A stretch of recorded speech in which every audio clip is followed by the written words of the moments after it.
राजस्थान सतर्क है। कांग्रेस से जंग में गहलोत सरकार का यही ध्येय वाक्य है।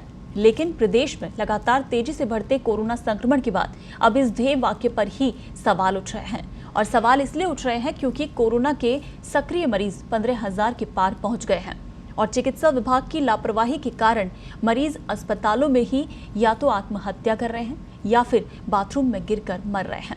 अफसोस इस बात का है कि कोरोना से जंग का मजबूत दावा करने वाली सरकार अब इस महामारी के आगे सरेंडर करती नजर आ रही है और विपक्ष भी सड़क पर उतरकर इसे कम्युनिटी स्प्रेड की तरफ धकेलने को बेताब है। तो क्या है प्रदेश में कोरोना की कागजी और जमीनी हकीकत? देखिए हमारे सहयोगी दर्श की रिपोर्ट। कोरोना के बारे में आपने जिस रूप में विस्तार से चर्चा की, उसका मुझे बहुत अफसोस भी है, क्योंकि पूरा देश नहीं बल्कि पूरी दुनिया के लोग तारीफ करते हैं राजस्थान की। प्रधानमंत्री जी कहते हैं कि राजस्थान से अन्य राज्यों को प्रेरणा लेनी चाहिए। भीलवाड़ा मॉडल हमने नहीं कहा, भीलवाड़ा मॉडल हमने बनाया है। आपकी सरकार केंद्र में उनके स्वास्थ्य मंत्रालय ने कहा।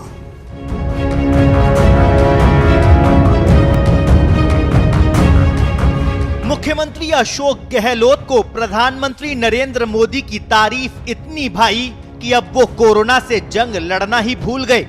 तभी तो जब भी कोरोना की बात आती है तो मुख्यमंत्री महोदय यही गीत गुनगुनाना शुरू कर देते हैं।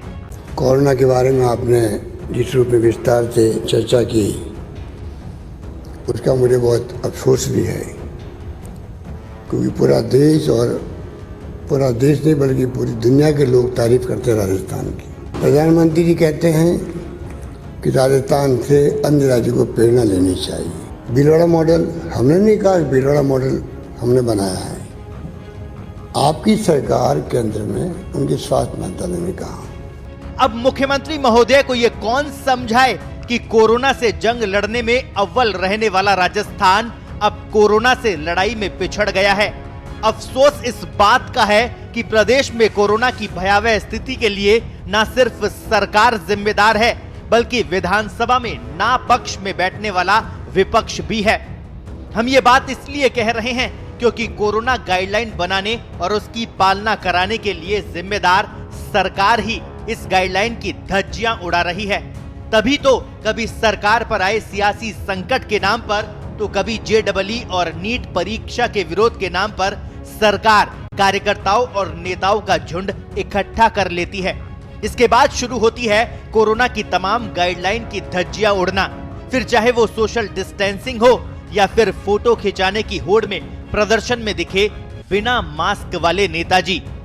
कोरोना को लेकर सरकार और सरकार पर दबाव बनाने वाला विपक्ष कितना लापरवाह है, इसका अंदाजा इसी बात से लगाया जा सकता है कि सरकार में शामिल मंत्रियों से लेकर विपक्ष के कई बड़े नेताजी कोरोना की चपेट में आ चुके हैं। इस फहरिस्त पर अगर नजर डालें तो परिवहन मंत्री प्रताप सिंह खाचरियावास, पूर्व पर्यटन मंत्री विश्वेंद्र सिंह, पूर्व खाद्य मंत्री रमेश मीणा, पूर्व मंत्री और विधायक रामलाल जाट, विधायक रफीक खान, पूर्व महापौर ज्योति खंडेलवाल कोरोना पॉजिटिव हो चुके हैं। वहीं भाजपा में भी नेताओं के कोरोना संक्रमित होने वालों की लिस्ट लंबी है। पार्टी विद डिफरेंस के इस संगठन में केंद्रीय मंत्रियों और सांसदों के नाम भी शामिल है।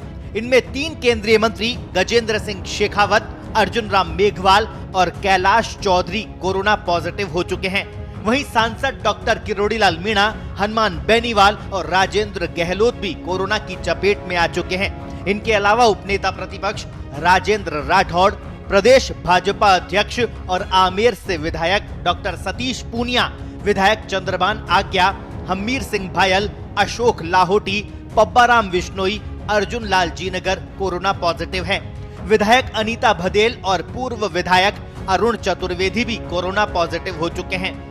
वहीं पूर्व मुख्यमंत्री वसुंधरा राजे कोरोना संक्रमण के खतरे को देखते हुए 2 से 3 बार होम आइसोलेट हो चुकी हैं। ये तो हुई कोरोना गाइडलाइन की पालना कराने वाले जिम्मेदारों की बात। अब जरा आंकड़ों पर नजर डालें तो प्रदेश में शनिवार सुबह तक 88,515 लोग कोरोना की जद में आ चुके हैं और इस गंभीर महामारी के कारण 1,116 मरीज अपनी जान गंवा चुके हैं। चिंता की बात यह है कि करीब 15,500 मरीजों का प्रदेश के अलग अलग अस्पतालों में इलाज चल रहा है और ये भी पहली बार है जब कोरोना के सक्रिय मरीजों का आंकड़ा 15,000 को पार कर गया हो। मतलब ये माना जाए कि जनता की हितैषी बनने का दावा करने वाली सरकार ने प्रदेश की भोली भाली जनता को उसके हाल पर छोड़ दिया है। कोरोना से जंग को लेकर प्रदेश का चिकित्सा महकमा कितना सक्रिय है, इसका अंदाजा इसी बात से लगाया जा सकता है कि सरकार को बचाने के लिए एक पखवाड़े तक विधायकों को शरण देने वाले जैसलमेर में ही कोरोना मरीज 80 साल का बुजुर्ग दम तोड़ देता है। मरीज की मौत का कारण कोरोना नहीं बल्कि वो चिकित्सा महकमा है जो मरीज को सभी सुविधाएं देने का दावा करता है। इस बुजुर्ग की गलती सिर्फ इतनी थी कि उसका पैर बाथरूम में फिसल गया और वो गिर गया। कई घंटों तक वहीं पड़े रहने के कारण उसकी मौत हो गई। इतना ही नहीं, 12 में भी कोविड सेंटर से भागे मरीज को चिकित्सा और पुलिस विभाग ने ढूंढ तो लिया, लेकिन रेलवे स्टेशन पर पड़ी उसकी लाश के साथ। कोई देखने वाला है ही नहीं। इधर उधर बच्चा भाग दौड़ की, डॉक्टर है कोई फर्स्ट एड देता, कोई कुछ करता, ऐसी कोई यहाँ दिया ही नहीं। हर बार कॉल किया, उनका स्विच ऑफ आ रहा था। फिर रेवताराम जी को फोन किया, वो यहाँ आए, उन्होंने देखा और बोल दिया कि बात खत्म हो गई। राजधानी जयपुर में भी एकमात्र कोविड अस्पताल RUHS में इलाज नहीं होने और असुविधा से तंग आकर कई मरीज आत्महत्या कर चुके हैं। जैसलमेर, बारा और जयपुर के मामले तो चंद उदाहरण मात्र हैं। ऐसी ही तस्वीर प्रदेश के अन्य जिलों से भी है, जहां मरीज और उनके परिजन बार बार डॉक्टर्स से लेकर कलेक्टर तक गुहार लगा रहे हैं, लेकिन उनकी सुनवाई करने वाला कोई नहीं है। अब तो आलम यह है कि जनता का राज्य सरकार और चिकित्सा विभाग से भी भरोसा पूरी तरह उठ गया है। तभी तो पिछले दिनों प्रदेश के मुख्य न्यायाधीश में कोरोना संक्रमण का पता लगाने के लिए 6 बार जांच करनी पड़ी। ऐसे में साफ है कि कोरोना की जांच को लेकर भी झोल है और इलाज को लेकर भी। अब सवाल ये कि अब तक कोरोना को गंभीर बताने और इससे बचने की सलाह देने वाली सरकार क्या कोरोना से उबर चुकी है? सवाल ये भी, क्या सरकार ने कोरोना के इलाज की जिम्मेदारी पर्दे के पीछे निजी अस्पतालों पर छोड़ दी है? और सवाल ये भी कि जयपुर के रामगंज और भीलवाड़ा में कोरोना का तांडव देख चुके प्रदेश में क्या अब ऐसे ही कोरोना से जंग लड़ी जाएगी? और तो और मुख्यमंत्री का गृह जिला जोधपुर, मुख्यमंत्री का जयपुर में निवास यानी CMR और मुख्यमंत्री का कार्यस्थल यानी CMO भी सबसे ज्यादा कोरोना की जद में है।